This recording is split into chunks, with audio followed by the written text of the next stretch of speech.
تلاوت جو کی بات کی کسی نے،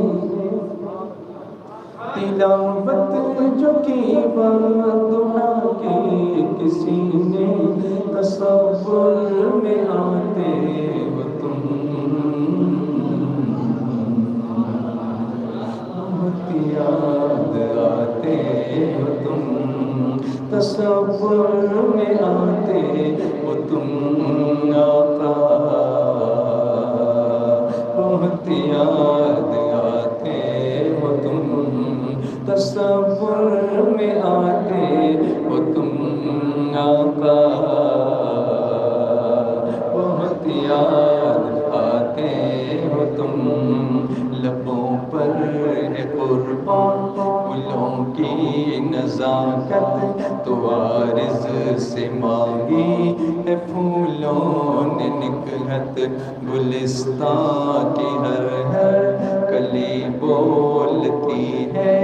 فلک بولتا ہے، زمین بولتی ہے، کہ بھنورے تمہارے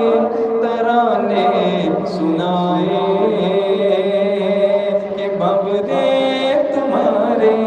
ترانے سنائے، انا دل بھی مستی میں یوں گنگنائے، کیا رنگت رچاتے ہو تم آقا، بہت یاد آتے ہو تم، کیا رنگت رچاتے ہو تم آقا، بہت یاد آتے ہو تم، وہ آدم کی توبہ، وہ یوسف زلیخا، وہ موسیٰ کی ہجرت، یا عیسیٰ انوکھا، وہ داؤد و ایوب کے معجزے ہوں، ابراہیم اسماعیلی تذکرے ہوں، بنائی بگڑی سبھی کی تمہیں نے، بنائی بگڑی سبھی کی تمہیں نے، کیا تم کو مختار رب جلی نے، فضا کو مٹاتے ہو تم آقا، بہت یاد آتے ہو تم، فضا کو مٹاتے ہو تم آقا، بہت یاد آتے ہو تم، وہ معراج کی شب، وہ اسریٰ کی باتیں، فرشتوں کی آمد، درود و نعتیں، کہ اقصا میں ہر نبی مقتدی ہے، ملاقات رب کی سہانی گھڑی ہے، ملاقات رب پہ نقاب اللہ اللہ، ملاقات رب پہ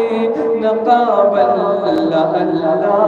خدا بھی ملا بے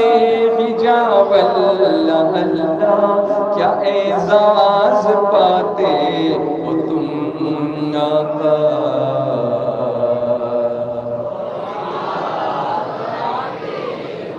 ہاں کیا اعزاز پاتے ہو تم آقا، بہت یاد، بولنا بہت یاد آتے، بہت یاد آتے، بہت یاد آتے ہو تم، سراپا تمہارا ہے شان الہی، یہی کہہ رہی ہے یہ ساری خدائی، یہ رخسار کیا لال گل کا چمن ہے،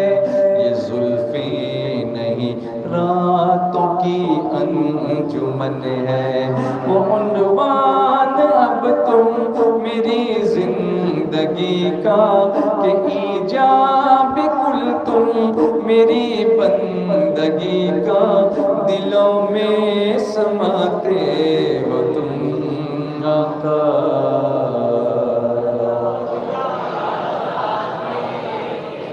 دلوں میں سماتے ہو تم آقا، بہت یاد آتے ہو تم، شب ہجر ہے اور پچھلا پہر ہے،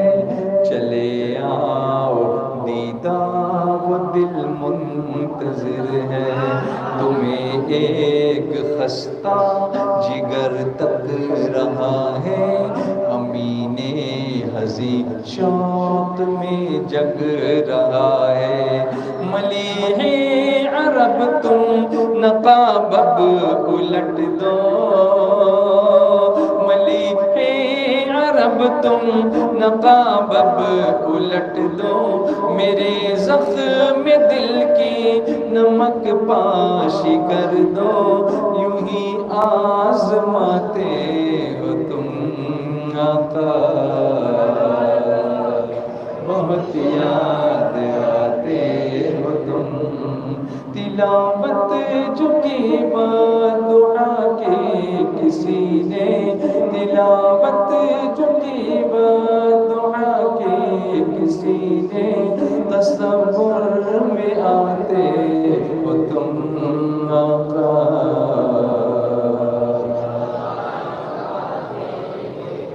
بولو نا سب مل کر بلند آواز سے،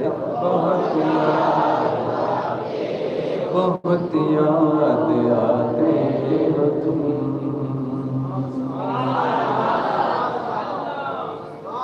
تم رب کا انتخاب ہو، عزت مآب ہو،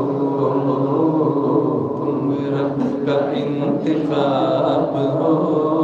عزت مآب ہو، بے مثل بے مثال، بے مثل بے مثال حسین لاجواب ہو، تم رب کا انتخاب ہو، عزت مآب ہو، تم رب کا انتخاب ہو، عزت مآب ہو، یا رسول اللہ، آنکھیں حبیب پاک کی عرفان کا جام ہے، آنکھیں حبیب پاک کی عرفان کا جام ہے، سارے خدائے جس سے کوئی شاد کام ہے، نازاں ہے حسن جس پر وہ حسن المآب ہو، نازاں ہے حسن جس پر وہ حسن المآب ہو، بے مثل بے مثال،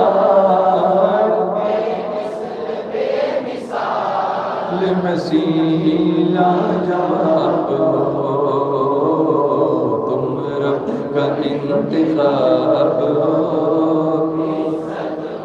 سیدی یا رسول اللہ، عیسیٰ کی ہو نوید دعائے خلیل ہو، وحدت کا گل ہو اور خدا کی دلیل ہو، دیکھا تھا آمنہ نے درخشاں وہ خواب ہو، دیکھا تھا آمنہ نے درخشاں وہ خواب ہو، بے مثل بے مثال،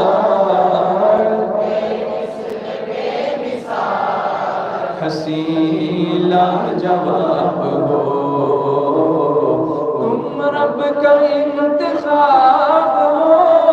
عزت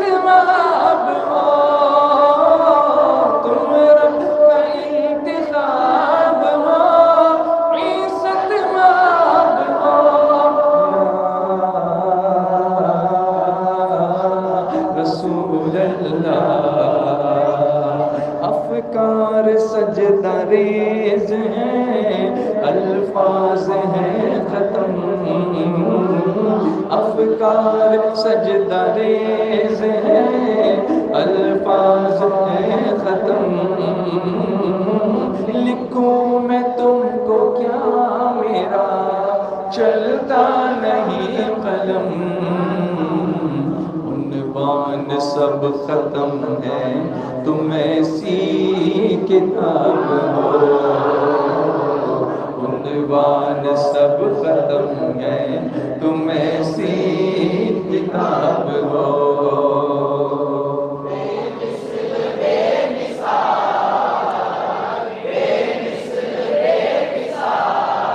حسین لاجواب ہو، تم رب کا انتخاب ہو، سیدی یا رسول اللہ، سید امین آپ کا ادنا غلام ہے، سید امین آپ کا ادنا غلام ہے، سید امین آپ کا ادنا غلام ہے، شاعر نہیں ہے پھر بھی لکھائے کرانا، عشق میں فنا یوں کہ جل کر تباہ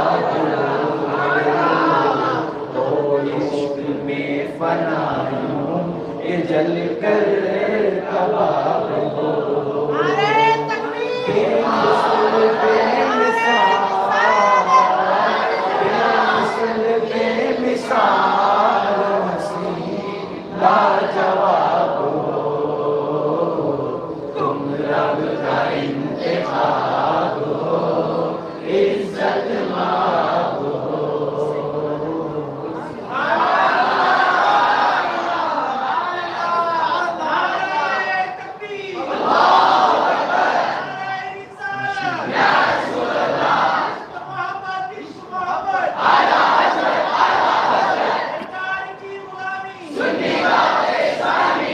درود شریف پڑھنے اللہم صلی اللہ علیہ محمد المعدن الجود والکرم وآلہ واصحابہ وبارک وسلم،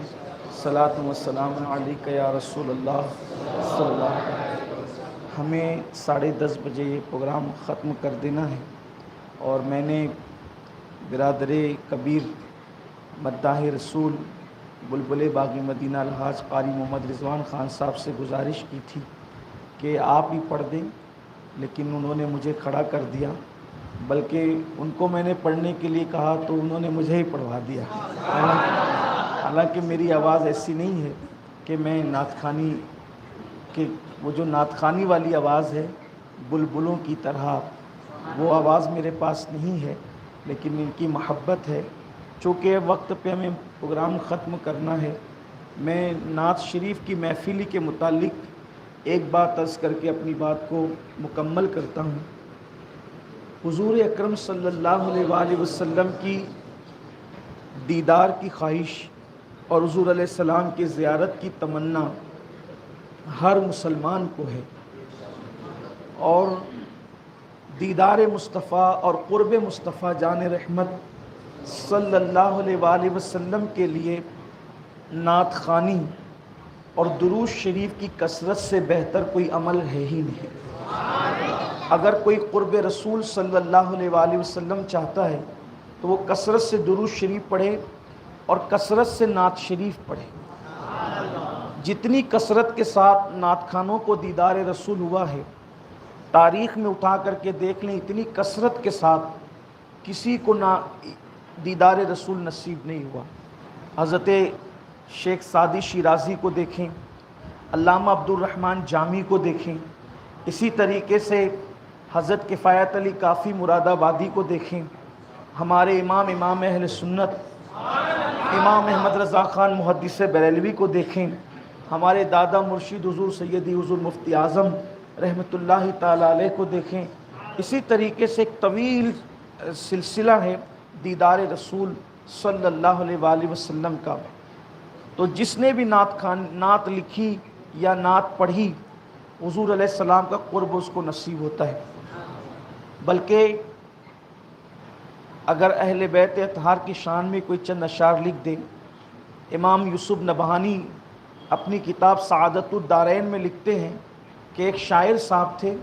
انہوں نے اہل بیت کی شان میں چند اشعار لکھے، خواب میں دیکھا کہ قیامت قائم ہے اور ان کو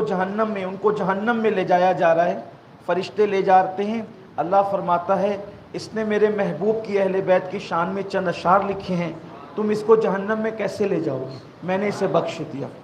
اس کے بعد وہ بیدار ہوئے تو انہوں نے اپنا مشغلہ، آپ اندازہ کریں جب حضور کی آل پاک کی تعریف اس مقام پر پہنچاتی ہے کہ چند اشعار مغفرت کروا دیتے ہیں، تو حضور علیہ السلام کی تعریف کی شان کا عالم کیا ہوگا۔ میں نے ایک نام لیا، حضرت سیدی مولانا سید کفایت اللہ کافی مراد آبادی کا نام لیا۔ حضرت کفایت اللہ کافی مراد آبادی رحمۃ اللہ علیہ ایسے شاعر تھے، نعت گو شاعر، کہ سیدی امام اہل سنت امام احمد رضا خان محدث بریلوی فرماتے ہیں کہ میں ماضی قریب کے شعراء میں اگر کسی کو سنتا ہوں تو مولانا سید کفایت علی کافی مراد آبادی کو سنتا ہوں، یا پھر میرا چھوٹا بھائی مولانا حسن بریلوی کو سنتا ہوں، کیونکہ شعراء جو ہے وہ بے احتیاطی کرتے ہیں لکھنے کے معاملے میں، تو ان کی احتیاط یہ تھی کہ وہ دو کے سوا، یعنی کہ اس زمانے کے شعراء میں کسی کو سنتے نہیں تھے۔ کافی سید کفایت علی کافی مراد آبادی بہت بڑے عاشق رسول، ان کی شان بڑی عظیم شان تھی، اور چونکہ وہ انقلاب 1857 کے مجاہدین میں اور حریت کی آگ لگانے والوں میں آگے تھے، اور چونکہ عالم بھی تھے، سادات میں سے بھی تھے، نعت لکھنے کا ہنر بڑا شاندار تھا، بلکہ ان کے عشق رسول صلی اللہ علیہ وآلہ وسلم کی کتنی بڑی یہ علامت ہے کہ جب ان کو پھانسی دینے سے پہلے، دیکھیے ہم بھی نعت پڑھتے ہیں لیکن ہم جب موڈ میں ہوتے ہیں تو پڑھتے ہیں، ایک ہوتا ہے نعت کو اپنی طبیعت کے مطابق پڑھنا، اور ایک ہے نعت کا اتنا عادی ہو جانا کہ اٹھتے بیٹھتے چلتے پھرتے زبان پر ذکر مصطفیٰ، یہ عشق کی علامت ہے۔ اس لیے کبھی کبھی تو دشمن بھی یاد کرتے ہیں، کبھی کبھی تو غیر بھی یاد کرتے ہیں، یہ کبھی کبھی والا معاملہ نہیں ہونا چاہیے، ہمیشہ ان کو یاد کیا جائے۔ اور ہمارے بزرگوں نے فرمایا انسان ان کو اسی وقت یاد کرتا ہے پہلے وہ اس کو یاد کرتے ہیں، اس لیے ہر وقت ان کی یاد رہے۔ میرے امام فرماتے ہیں جو نہ بھولا ہم فقیروں کو رضا، یاد اس کی اپنی عادت کیجئے چرچا انہی کا صبح و شام، جانے کافر پر قیامت کیجئے، بیٹھتے اٹھتے مدد کے واسطے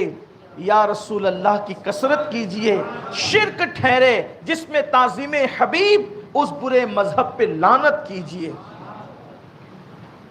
تو آپ کی آخری خواہش پھانسی دینے سے پہلے پوچھی گئی، پھانسی کا پھندا ٹنگا ہوا ہے اور آپ سے پوچھا جاتا ہے کافی تمہاری آخری خواہش کیا ہے؟ اور فرماتے ہیں اپنے نبی کی نعت لکھنا چاہتا ہوں۔ نعت لکھنے والے اچھی طرح جانتے ہیں نعت کیا، غزل لکھنے والے، نظم لکھنے والے، شعر لکھنے والے جب تک کہ ذہن کے اندر یکسوئی نہ ہو، ماحول اچھا نہ ہو، سکون کا ماحول نہ ہو، اس وقت تک کہ کلام کی آمد نہیں ہوتی۔ گھبراہٹ کے ماحول میں کون کیا کلام لکھے گا؟ لیکن حضرت کافی مراد آبادی رحمۃ اللہ علیہ نے کہا تھا پھانسی کا پھندا دیکھ کر کے اپنے نبی کی نعت لکھنا چاہتا ہوں، اور پھر آپ نے حضور علیہ السلام کی جو نعت لکھی ہے وہ آج بھی ادبی ساری خوبیاں لیے ہوئے اور عشق کا مکمل رنگ لیے ہوئے اور جذبات کی ساری رانائیاں لیے ہوئے، عشق مصطفیٰ کا عبا اوڑے ہوئے وہ نعت آج بھی چمک دمک رہی ہے۔ اور انہوں نے لکھا تھا کوئی گل باقی رہے گا نہ چمن رہ جائے گا، کوئی گل باقی رہے گا نہ چمن رہ جائے گا، پر رسول اللہ کا دین حسن رہ جائے گا، پر رسول اللہ کا دین حسن رہ جائے گا۔ اطلس و کم خواب کی پوشاک پہ نازا نہ ہو، اس تنے بے جان پر خاکی کفن رہ جائے گا، اس تنے بے جان پر خاکی کفن رہ جائے گا۔ ہم سفیر و باغ میں ہیں، کوئی دم کا چہچہا بلبلیں اڑ جائے گی، سونا چمن رہ جائے گا۔ جو پڑھے گا صاحب لولاک کے اوپر درود، جو پڑھے گا، دیکھیں نعت میں درود کا ذکر آ گیا، جو پڑھے گا صاحب لولاک کے اوپر درود، آگ سے محفوظ اس کا تن بدن رہ جائے گا۔ اور نام شاہان زماں مٹ جائیں گے لیکن یہاں، نام شاہان زماں مٹ جائیں گے لیکن یہاں حشر تک نام و نشانے پنجتن رہ جائے گا، اور سب فنا ہو جائیں گے، سب فنا ہو جائیں گے، سب فنا ہو جائیں گے۔ کافی وہ لیکن حشر تک نعت حضرت کا زبانوں پر سخن رہ جائے گا، نعت حضرت کا زبانوں پر سخن رہ جائے گا۔ جب آپ نے نعت لکھی نا تو کہا اس کو پھانسی دو، تو کسی نے کہا ایسے پھانسی مت دو، اس کو تڑپا کر مارو، پھانسی دینے سے پہلے اس کو تڑپاؤ۔ تو اس زمانے میں جو استری ہوتی تھی، استری آپ اپنے کپڑوں پر پریس کرنے کے لیے استری کا استعمال کرتے ہیں، آئرن جس کو آپ کہتے ہیں، تو وہ کوئلے کی ہوتی تھی، لوہے کی ہوتی تھی، اس میں کوئلے بھرے جاتے تھے اور کوئلے بھر کر اس کو گرمایا جاتا تھا۔ تو حضرت کافی مراد آبادی کو تڑپانے کے لیے پھانسی دینے سے پہلے اس استری کے اندر کوئلے بھرے گئے، کوئلے بھڑکائے گئے، اور وہ حضرت کافی مراد آبادی کے بدن پر پھیرنا شروع کیا، اس لیے کہ جو حضور سے عشق کرے، میرے آقا نے فرمایا